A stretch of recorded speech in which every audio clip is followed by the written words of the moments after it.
It's not something we can ignore. And we have the, we found that in the study we did, we found that teachers, 25% of the math teachers across the country were teaching out of field. They had no training in teaching math. And they drag somebody, the assistant football coach or something, this semester you're going to teach algebra, if you will, and so the teachers may be just barely ahead of the kids. And then in the science area, it was 20% are teaching out of field. And what's even more disturbing, in both categories, 30% of the teachers leave the profession within 3 years, and 50% are gone within 5 years. So it is something that, well, it may not be your local problem here. It's a problem for the state of Ohio, I can guarantee you that. And it's a problem for the United States of America, and that's the reason I bring this thing up. This election is an important election. I think we need to get us back in some different directions here. And I say that whether you're Republican, Democrat, or Independent. And it may be late to convince anybody in this election to change the views that they already have in their heads up to this point. But this is a different time period and a different set of conditions than I think we've ever had in my lifetime. And I'm probably the oldest person in this room. I remember back in the days when I was a young teenager, my early teen years were the days of the Great Depression. And I remember hearing my dad and mother talk about whether our home was whether the mortgage was going to be foreclosed. Dad had a little plumbing shop, and there wasn't any money for plumbing back in those days. And so we were going to lose the home. Well, our government programs all bad? No, not to me, they're not.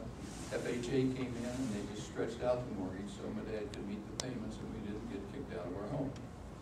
And I think we could do some things like that today, in addition to some of the big plans that are going on to bail out some of the bigger corporations. And I don't disagree with those bailouts, but I think the problem started at this foreclosure level at the bottom, and I think that's where the most help is needed now.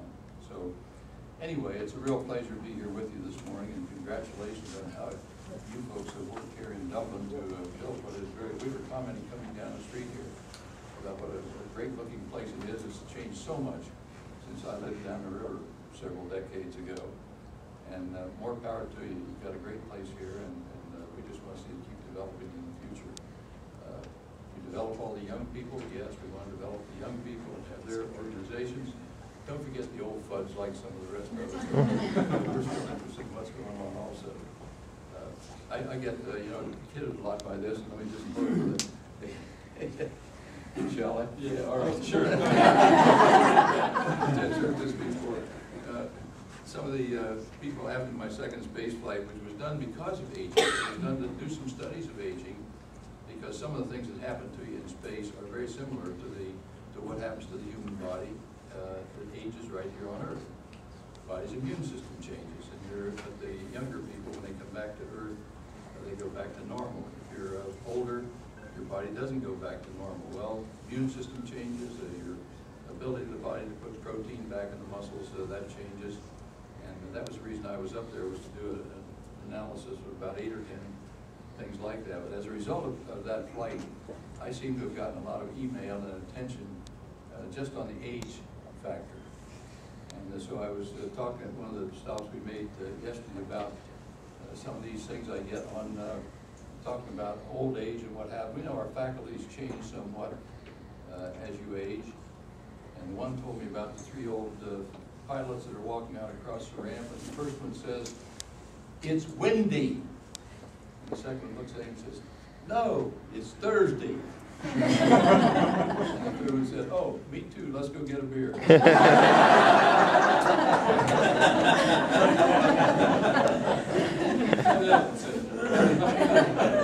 Ted likes the other one, about the elderly gentleman who left his home when he's going to drive downtown.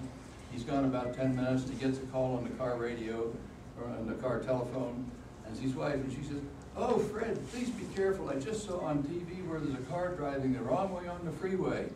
And he says, "They're not one, there are hundreds of them."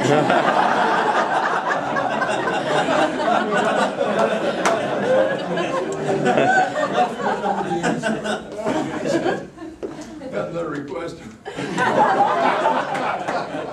Let's just forget politics. We tell jokes all the time.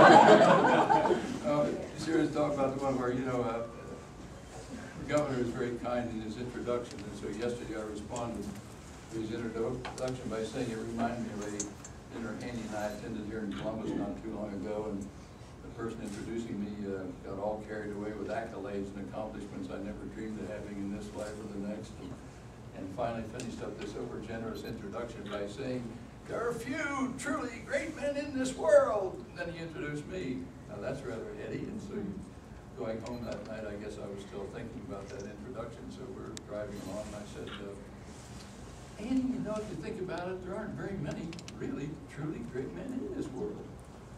It took her about 2 seconds to say, "Let me tell you something, there's sure one less than you think there is."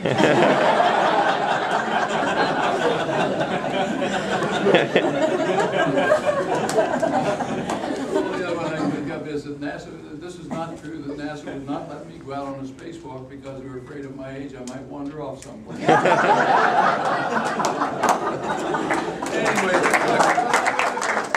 just one other thing, this is very serious. Whatever your inclination, Republican, Democrat, Independent, get out and vote. We're not going to change anything unless you vote. And that's, you can have young people, you can have old people, you can have whatever your discussions may be in politics, but it doesn't mean any different. We always do that. We even have it down in an acronym, GOTV, get out the vote, we know what it stands for. But this time of all times, I just hope that Ohio this time is not left at about 4 o'clock in the morning on election night, still counting ballots, wondering who is going to be ahead here in Ohio, being the balance that's going to determine how we go nationally. I just want this to be very decisive here, and I hope you'll all plan to get out and vote, your friends along with you. So, thank you. Pleasure to be here today. John.